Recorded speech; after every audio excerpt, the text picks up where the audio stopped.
Le premier homme, Adam, a été créé parfait, ou sans péché. Il avait la perspective de vivre éternellement, mais il a perdu cette possibilité en choisissant de désobéir à Dieu. Genèse 3 versets 17 et 19. Quand il a eu des enfants, il leur a transmis le péché, ou l'imperfection. Romains 5 verset 12. C'est pourquoi la Bible indique qu'Adam s'est vendu lui et ses enfants, en esclavage au péché et à la mort. Romains 7 verset 14. Étant imparfait, aucun de ses enfants ne pouvait racheter ce qu'Adam avait perdu. Psaume 49 versets 7 et 8. Dieu éprouvait de la compassion pour les descendants d'Adam, face à leur situation désespérée. Jean 3 verset 16. Cependant, les normes de justice de Dieu lui interdisaient de fermer les yeux sur leurs péchés ou de les pardonner sans fondement valable. Psaume 89 verset 14, Romains 3 verset 23 et verset 26. Par amour pour les humains, Dieu a donc fourni le moyen légal non seulement pour que leurs péchés soient pardonnés, mais aussi pour les débarrasser de l'imperfection. Romains 5 verset 6. La rançon est ce moyen légal. L'amour sacrifié de Jésus. Texte biblique référence. Car Dieu a tant aimé le monde qu'il a donné son Fils unique, afin que quiconque croit en lui ne périsse point, mais qu'il ait la vie éternelle. Jean 3, verset 16. Réfléchir maintenant. La mort de Jésus n'était pas un accident, mais un acte d'amour délibéré. Dieu a choisi de donner son Fils pour nous sauver, malgré notre péché. Je profitais une question. Pourquoi Jésus a-t-il dû mourir pour nous? La réponse à cette question. Parce que le salaire du péché, c'est la mort. Romains 6, 23.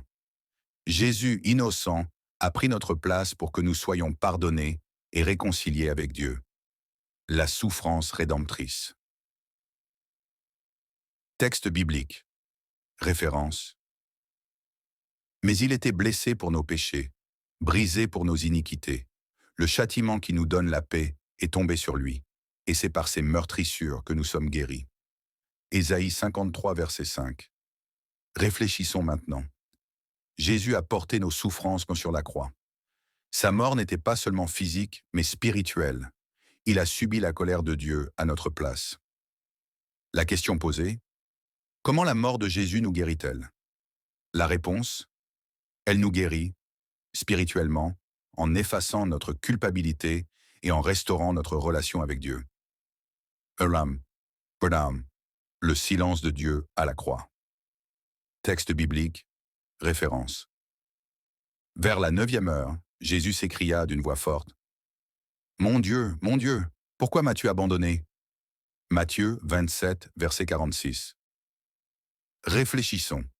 À la croix, Jésus a expérimenté l'abandon du Père, car il portait le poids de nos péchés.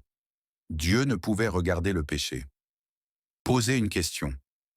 Pourquoi Dieu a-t-il abandonné Jésus? La réponse.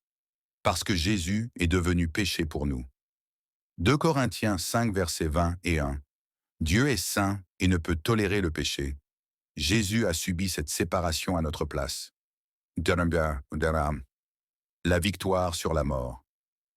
Texte biblique comme référence. Il n'est pas ici. Il est ressuscité, comme il l'avait dit.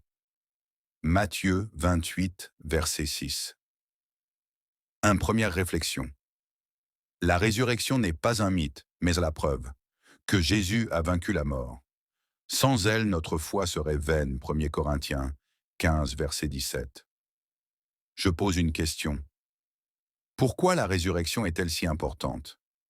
La réponse pour cette question, parce qu'elle prouve que Jésus est vraiment le Fils de Dieu. Sa mort a suffi pour payer nos péchés.